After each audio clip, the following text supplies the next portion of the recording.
గురుర్బ్రహ్మ గురుర్విష్ణు గురుదేవో మహేశ్వర గురు సాక్షాత్ పరబ్రహ్మ తస్మై శ్రీ గురవే నమః. అస్మద్గురు విద్యానందనాథ గురు చరణారవిందాభ్యాం నమో నమః. అస్మద్గురు కాశ్యపగోత్రపవిత్రం శ్రీ మహద్గురు నమో నమః. 2025 సంవత్సరం జూలై నెల మీనరాశి. ఈ మీనరాశి ఎట్లా ఉందో చూసుకుందాం. మీనరాశికి 2 సంవత్సరాల 6 మాసాల నుంచి ఏళ్ళ నాటి శని పట్టింది. ఈ ఏళ్ళ నాటి శని బాగా విపరీతమైన నష్టం ఇప్పటికే జరిగింది. ఇంకా ముందు ఎక్కువ నష్టం జరగబోతున్నది. కానీ ఈ టైంలో ఎన్ని గ్రహాలు బాగున్నా 30 సంవత్సరాలకు ఒకసారి ఏళ్ళ నాటి శని మనిషిని బాగా హింస పెడుతోంది. అయితే ఇది ఈ రాశి 12వ రాశి, చివర మీనరాశి చెప్పుకుంటున్నాం. ఈ 12వ రాశి ఎట్లా చెప్పుకోవాలి వివరం చెబుతూ ఉన్నా. ఎందుకంటే ఈ 2025 సంవత్సరం షడ్గ్రహ కూటమి. మరి 4 పూర్తిగా పాపగ్రహాలు కలిసినాయి. ఈ పాపగ్రహాలు కలిస్తే మరి ఎంత దోషమో చెబుతా వినండి.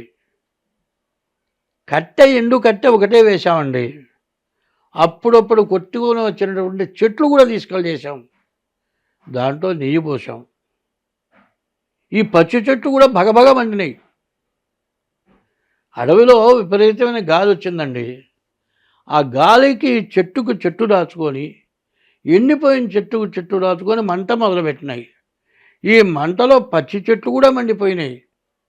అనేక జీవరాశులు తగలబడిపోయినాయి. మరి ఎన్నో జీవరాశులు మరణించినాయి. ఎన్నో బాధలు కలిగినాయి. ఇవన్నీ కలగటానికి కారణం ఏంటంటే పంచభూతాత్మక స్వరూపుడు పరమేశ్వరుడు. ఆ పరమేశ్వరుడికి ఆగ్రహం కలిగించకూడదు. ఆగ్రహం కలిగిస్తే అగ్నిహోత్రుడితో సమానం. శని కూడా సాక్షాత్ పరమేశ్వర స్వరూపమనే చెప్పాలి. ఈ శని వల్ల సమస్యలు వచ్చినప్పుడు ఎప్పుడు కూడా నీ మనస్సు మంచిదిగా ఉండాలి. ఎట్లా ఉండాలో చెబుతా. బాగా ఉన్న రోజుల్లో 100 మందికి అన్నదానం చేయొచ్చు. బాగా ఉన్న రోజుల్లో 1000 మందికి అన్నదానం చేయొచ్చు. మీరు భార్యాభర్త ఒక పిల్లవాడు ముగ్గురే ఉన్నారండి. ముగ్గురికి తగినంత వంట వండుకున్నావు. ఒక మనిషి వచ్చాడు. వాడు వస్తున్నాడు అని తినే కంచాలు లోపల పెట్టుకొని తలుపు తీసి వాడితో పూటైనా మాట్లాడతావు. నువ్వు అన్నం అనుకుంటావు, వాడికి అన్నం పెట్టావు.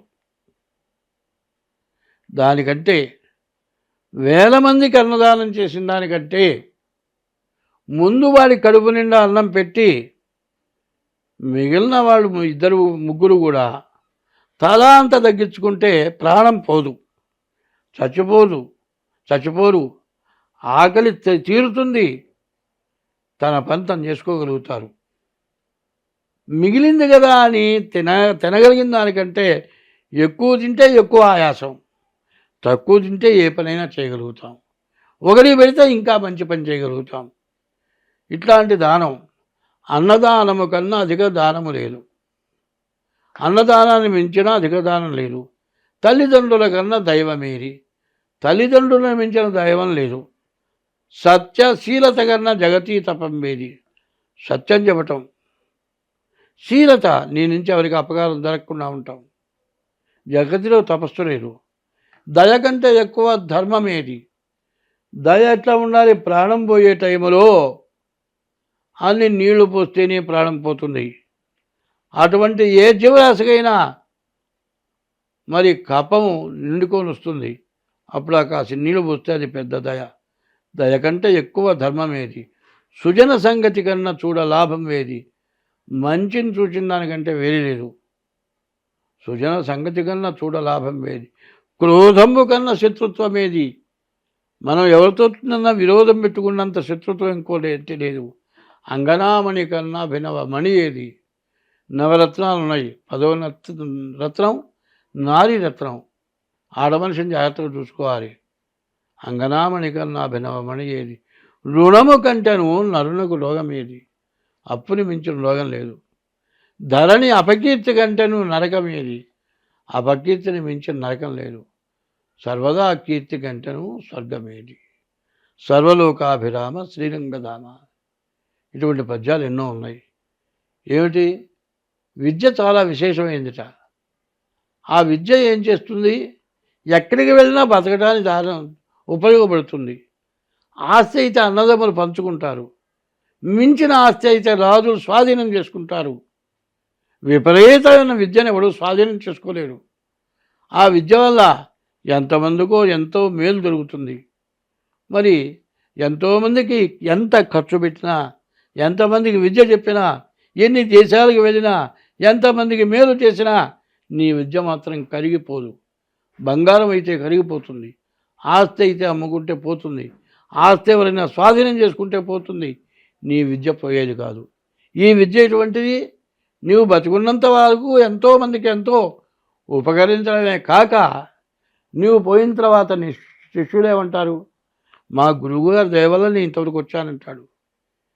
గురువుగారి పేరు చెప్పుకొని నీ శిష్యులు లాంటి వాళ్ళని ఎంతోమందిని తయారు చేస్తారు. నీవు చచ్చిపోయి కూడా బతుకున్నవాడు అవుతావు. దురాగతం చేస్తే బతుకున్నవాడు చచ్చిపోయినవాడు అవుతాడు. దుర్మార్గుడు అందరినీ కొట్టి కాజేసేవాడు ఎప్పుడు చస్తాడా అని చూస్తారు. ఇట్లాంటి మంచివాడు ఎన్నాళ్ళు బతుకుతారా అని చూస్తారు. వాళ్ళు ఎప్పుడు బతికే ఉంటారు. ఒక చెట్టు వేసినవాడు, ఒక మామిడి చెట్టు వేసినవాడు మామిడి పండ్లు కాసినంత కాలం వాడు స్వర్గంలోనే ఉంటాడు.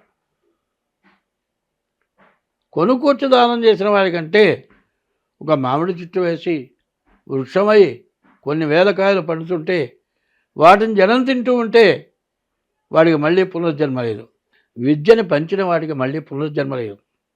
కాబట్టి ఈ రాశి వాళ్ళకి ఎంతో చెడు టైం. కాబట్టి మంచి వాళ్ళు చెప్పింది వినండి. మీ డేట్ ఆఫ్ బర్త్ ద్వారా మీ జాతకం చూపించుకోండి, అన్ని విధాలా బాగుంటుంది. మరి ఇప్పుడు 2024 నుంచి 2028 వరకు కూడా ఎప్పుడు కూడా ఎలక్షన్ తిరిగితే పార్లమెంటు మెంబర్లు, అసెంబ్లీ మెంబర్లు మరి ప్రజల ఓట్లతో గెలిచి వచ్చినటువంటి వాళ్ళే రాష్ట్రపతి, ప్రధానమంత్రి, మిగతా మంత్రులు ఎట్లా ఉంటారో మరి పంచాంగరీత్యా 9 గ్రహాలు కూడా రాజు, మంత్రి, సేనాధిపతి అట్లా ఉంటారు. అందులో ఈ సంవత్సరం 6 పాపగ్రహాలు, 3 శుభగ్రహాలు. ఈ పాపగ్రహాల వల్ల వచ్చేది ఏమిటో మనకు తెలుసు కదా. దుర్మార్గుల వల్ల జరిగేది ఏంటో తెలుసు కదా. మంచి వాళ్ళ వల్ల జరిగేది ఏంటో తెలుసు కదా. అట్లా పాపగ్రహాల వల్ల రాష్ట్రం, దేశం, విదేశాలు, ప్రపంచం, అందులో మనకు పాకిస్తాన్ నష్టం. ఎవరికన్నా లాభం వచ్చిందా? యుద్ధమా? పబ్లిక్ యుద్ధం కాదు, అంతర్యుద్ధం. ఇంట్లో భార్యాభర్తలకి, తండ్రి కొడుకులకి, తల్లి బిడ్డలకి కుటుంబ కలహాలు. చేసే ఉద్యోగం చోట మరి నలుగురు కలిసి చేస్తూ ఉంటే వాళ్ళల్లో కలహాలు.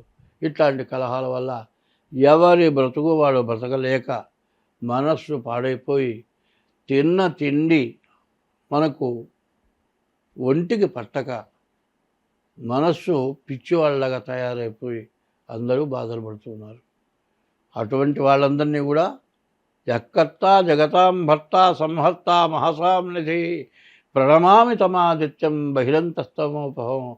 లోపల వెలుపల ఉన్నటువంటి, పైన భూమిలో ఉన్నటువంటి ఆ భగవానుడికి నమస్కారం చేసి మమ్మల్ని అందరినీ కూడా రక్షించమని కోరుతూ స్వస్తి.